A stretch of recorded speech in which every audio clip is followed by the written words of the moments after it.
So we're joined by Oz Clarke. Oz, welcome back to Whitehaven. Thank you, thank you. But what's brought you back to Whitehaven? I thought you were going to say Like- the sight of your blonde trust. Well, you look at me, that's what brought me back. Oh, charms to the end. Charles, I like Whitehaven, I must admit. I think Gerard's a good lad. And I like the way he really throws himself into this festival. And he's absolutely determined to make it work. I like Whitehaven as a place. It's. I mean, I come from Kent. You say, what's the similarity? But my dad was a doctor in the coal mines there, and I spent my time around, the coal mining area in Kent. In a way, it's post-industrial down there as well, and you've got places where, as long as you grew up with it, you can see where all this great industrial activity was. If you didn't grow up with it, it's not there anymore. I was out at Clarke Moor this morning. Clarke Moor was a really serious iron ore mine. You go there now, and I can see, I think, there we are, there's some slag there, I can see where they did that there, and that there. But otherwise, you look at this beautiful vale around Clarke, and you think, this is so lovely, Constable could have made this into a beautiful painting. But I'm looking at it with a different eye, and just thinking to myself, that's where the shafts went, that's where the old Egremont and Clarke and Workington Junction line came across there, and it's absolutely fascinating. It's easy for me to say that because I'm not one of the people saying I haven't got a job at the moment. There are people in Whitehaven like that, there are people down where I come from like that as well. But post-industrialism is a reality of life, and one of the things in Whitehaven's favour is it's a town with a lot of personality. It's got a really good harbour here, and you go on those harbour walls. You walk along and you look down there, those are really solid harbour walls. You think, these haven't just been jerry-built after the Second World War. These have had a lot of sailing boats and a lot of trawlers and a lot of colliers coming in, and all those. They've done, centuries for all I know of work. The town itself, I forgot, of course, it's the first ever town to be built on a grid system. Yeah. To go in there, it's absolutely fascinating. It's slightly rigid, but it's really attractive. And there are other things. I was down at the rum story today. I heard you drank quite a lot of the rum. I heard you heard wrong, madam. I tried it in a very professional manner. I gave it the full glare of my intellectual capacity. My intellectual capacity. Give it the full glare. But it's nice to see those kind of things happening as well. That someone is trying to make a business out of what is history. Rum's got a lot of history on the west coast of Britain, because of course the west coast of Britain was very much the area which was trading with the West Indies, trading with the southern states of America, trading with the west of Africa, all these places where sugar and sugar cane, and therefore rum being made from sugar cane, all were very important. And you can make as much rum as you like in Jamaica or Barbados or somewhere, but if you want to age rum, the best place to do it is the damp cellars that we've got all around Britain. London's got damp cellars down by London Bridge. They're virtually below the level of the Thames, they're that damp. Bristol's got loads of fantastic cellars, which, by the way, were brilliant for rum and brandy. Bristol brandy was famous, Bristol rum, Liverpool rum was famous. Dumbarton and those areas up towards Glasgow, again, famous for cellars where damp, cold cellars, and that therefore the evaporation of the spirit happens in a completely different way. If you've got a dry but less cold cellar, the spirit sucks far too much flavour out of its barrels and evaporates terribly quickly. You put it in a damp, murky old cellar somewhere like Liverpool, and that's where the Whitehaven rum comes from. And it's matured in cellars in Liverpool, and it very, very gently matures year by year by year, and hardly evaporates at all. And it's just how it should be, and it's nice to see people in the town saying, yeah, we can make a business out of that. And it looks as though Whitehaven's got quite a few of those. I hear that the Vagabonds pub has got a new landlady, by the way, and she's very keen on her local ales, and I need to get down and see her sometime in the next day or so. I don't know if you're going to manage it or not. You're quite a busy Well, the man. trouble is, all the other lads have said, "Oh, you tried the Vagabonds?"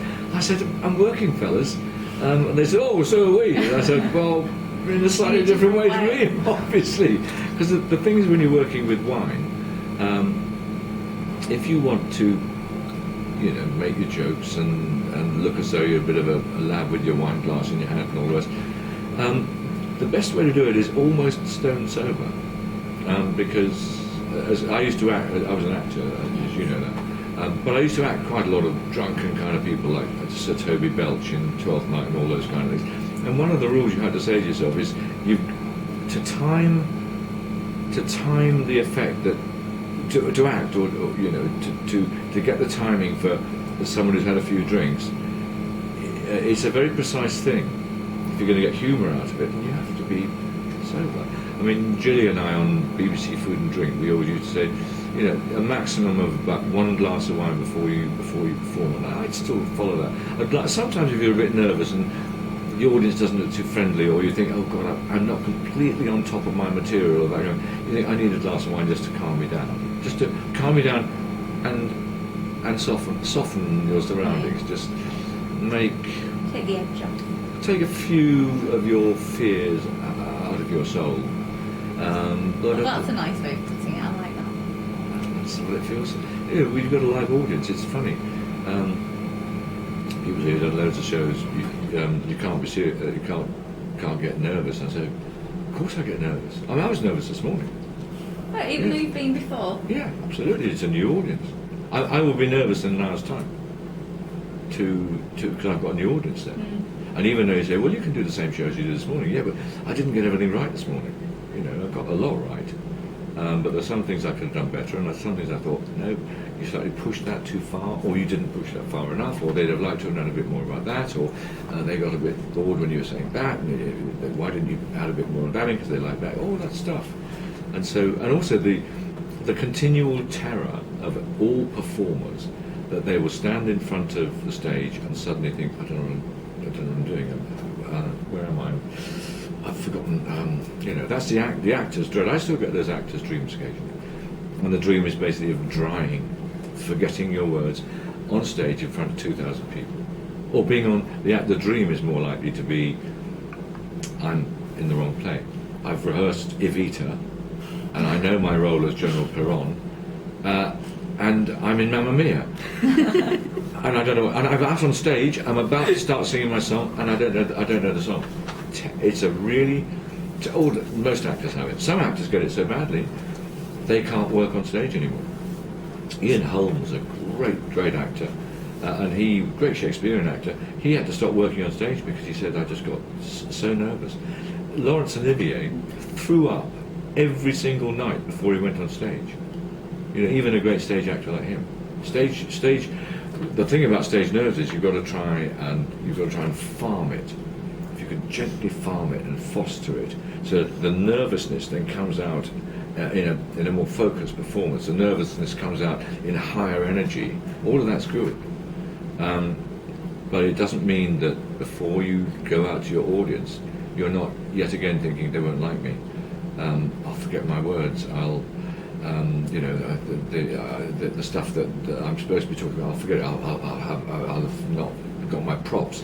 And when you're acting, I'll give the cue and the other person will come off from the other side of the stage. It's a strange old life, performing. And I remember Julie Goulden. I used to, when we were doing our shows together, and I would be in the corner of the studio talking away to myself, like, and she'd come and say, what are you doing? You're always so nervous before we start. And I say, I am nervous. Of course I'm nervous. She said, oh, I'm not. And I said, are you nervous when the camera starts? She said, oh, I'm nervous then. And I said, well, no point in being nervous when the camera starts. I mean, the camera's there, oh, God, that's good. But if you're like that before the camera starts and you go, hello, it's really good. It's, anyway, so I should be nervous before my next show. I'm carrying this. I've got all my notes here. I had noticed that you've made quite a lot of notes. I've made all these notes. I don't look at them. But they're there if you need them. They're my Linus blanket. Linus blanket.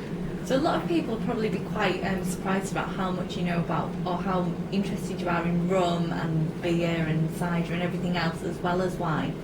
How did your original interest in wine come about? sex. I knew you were going to tell me that story. Well, not sex, lack of sex. Desire for sex. Sort of that awful sense as an adolescent you think, why can't I get a girlfriend? Why don't they laugh at my jokes? Why do every time that I ask for them if they'll dance with me, they always say no and they always go off for the captain of the football team? What's wrong with me? And then she went up to university and I just thought, if there was a university wine club, and I thought if I get into the university wine club, I tell you what it was actually. I thought, I'll be elegant and soigné and sophisticated, irresistible. I think that'll do. And also I discovered that the university wine club was only £2 a term. It was subsidised by the university, and for £2 a term you got 4 wine tastings, 50p a go, and you could take a guest. And I was saying 50p a date. And I just thought, this is it. This is my chance to finally make some waves on the girl front. And I took 4 girls to my first 4 wine tastings. And? None of them would give me a second date. I'm not sure any of them ever spoke to me again. It was a complete and utter flop. It was hopeless. But I got interested in wine, and so I thought, well, I just got really interested in flavours, and I just began to get fascinated by where wines were made and who made them and why they tasted different and blah blah blah. And maybe in the miserable isolation of my student life, I thought, well, at least I could be good at this. And you are? Yeah, and it was bizarre because all my life I've tried to avoid having a job, and I've done a fairly good sort of job of being unemployable, to be honest. And I became an actor because I thought it was classless and irresponsible, and you could float on a little cloud above the sort of drab awfulness of reality below you, and you'd never have to step down off this cloud because you could be ageless and irresponsible and classless, all those wonderful things. And I did that for about 5 years, and then I became a singer. I was a singer again. Same old thing. Yeah, it's wonderful. I'm out singing every night, and I'm classless and irresponsible, and nobody can put me in that suit my mother would so much loved me to have worn, and make me get married and have 2.4 children and live in a semi-detached, safe house with a safe job that she would so much love me to have done. Can't make me do it, so that was just hobbies which I managed to turn into a career, and then wine was the same old thing. I was doing General Perron and Evita down in the West End, and I was doing it then, and they were getting this new show. Oh, we had an English wine tasting team, wonderful. A university wine tasting team, then there was an English wine tasting team. Brilliant. It's a wonderful. We all wanted to get into it because free drink and free wine tastings, and they take you to places like France and Germany and oh God, California. Wow, California. Yes. On our to teach, we'd go and practice in France or Germany or something, and then we'd go and.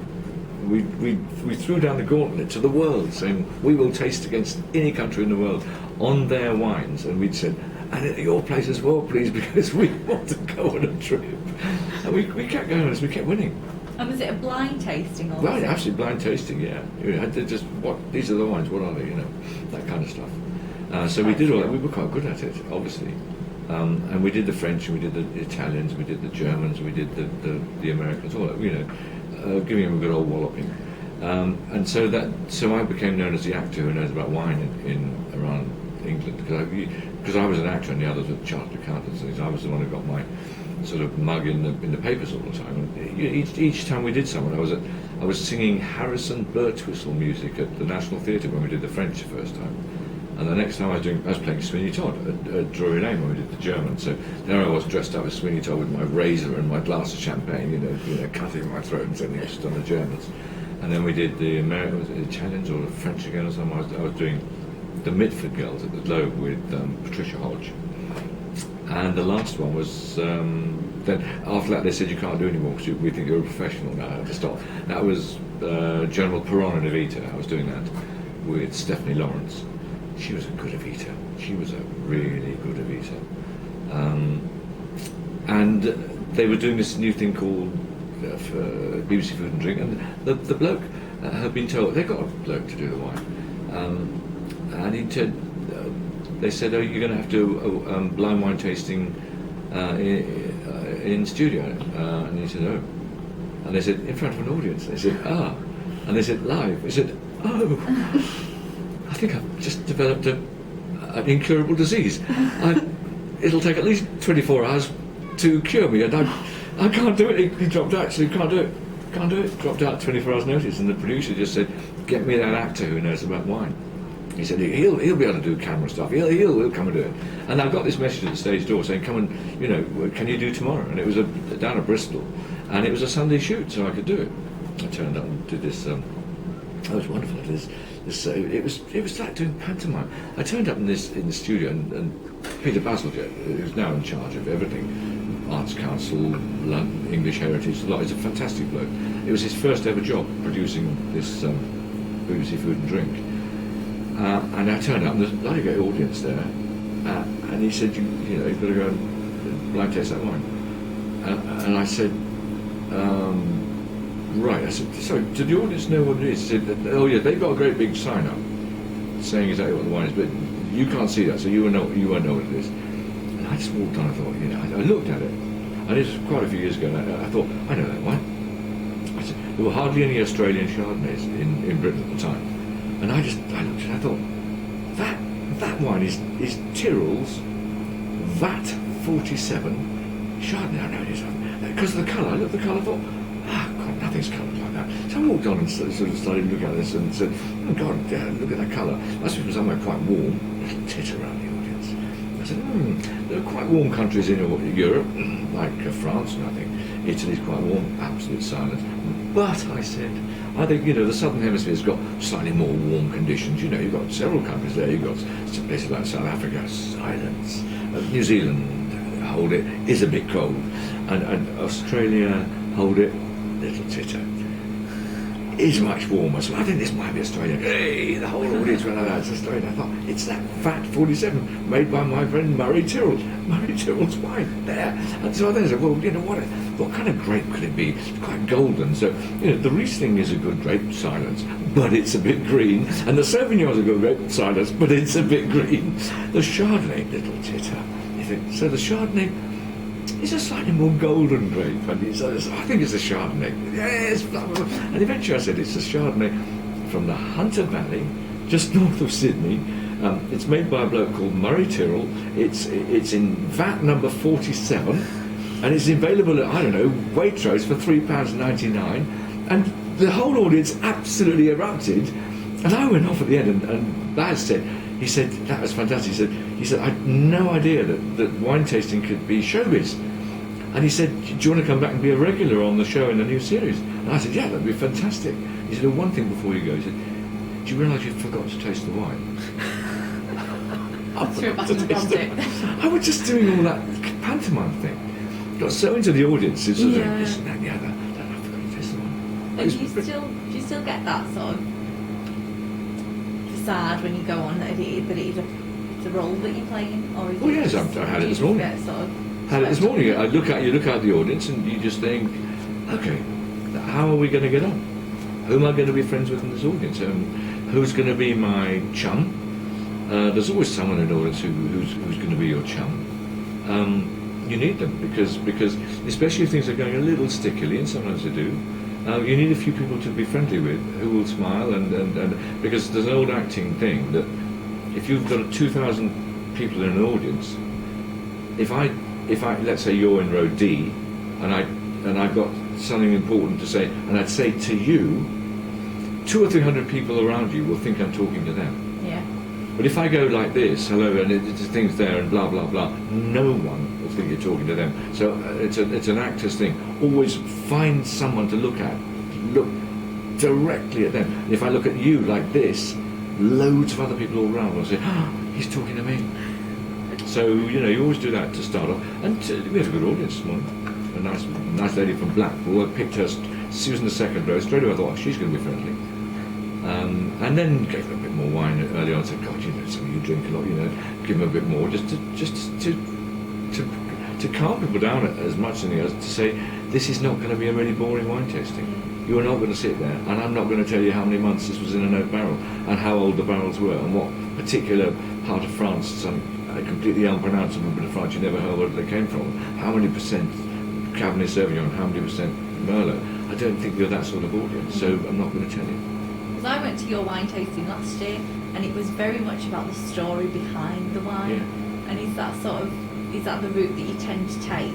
More if I can, yeah. If there are stories, some wines there aren't many stories, and I just say, I said, oh God, don't make me do those wines. There's no stories, and sometimes you have to do wine, and then you probably just have to make some stories up. And do you choose the wine yourself? No. No, Gerard chose these. I changed one of them, thinking to myself, the story's not quite good enough on that wine. So can we have one with a better story? And in fact, I spent about half an hour talking about it today. And I suddenly looked at my watch and I thought, you've got a gardener coming on in an hour. Poor old Joe's got to teach people how to grow chives on your kitchen ledge or whatever he was doing. He's not going to be too pleased when he says, hang on, can you be with another half an hour please, Joe? I'm only on wine number 3. So how many wines are you doing? I only did 4. Could do as many as you want because of a good audience.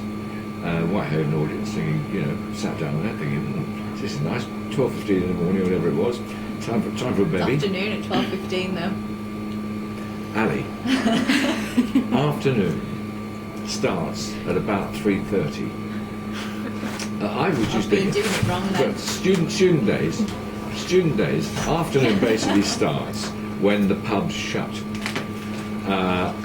Or morning ends when the pubs shut. And afternoon probably starts then, and then evening starts when the pubs open again. So there was a period when I was a student between about 3:30 and 5:30 when the pubs weren't open. So that was sort of day, and the rest was pub. It's very simple. There's a sort of 24-hour clock, 22 hours pub, 2 hours a day. Best time of day. I've got one more question because I know you've got to rush off. You've got one more question? One more? Ali, you never only have one more question. No, but I think I've only got time for one more. That's a completely different matter. Have you ever done a wine tasting and been completely stumped? Once.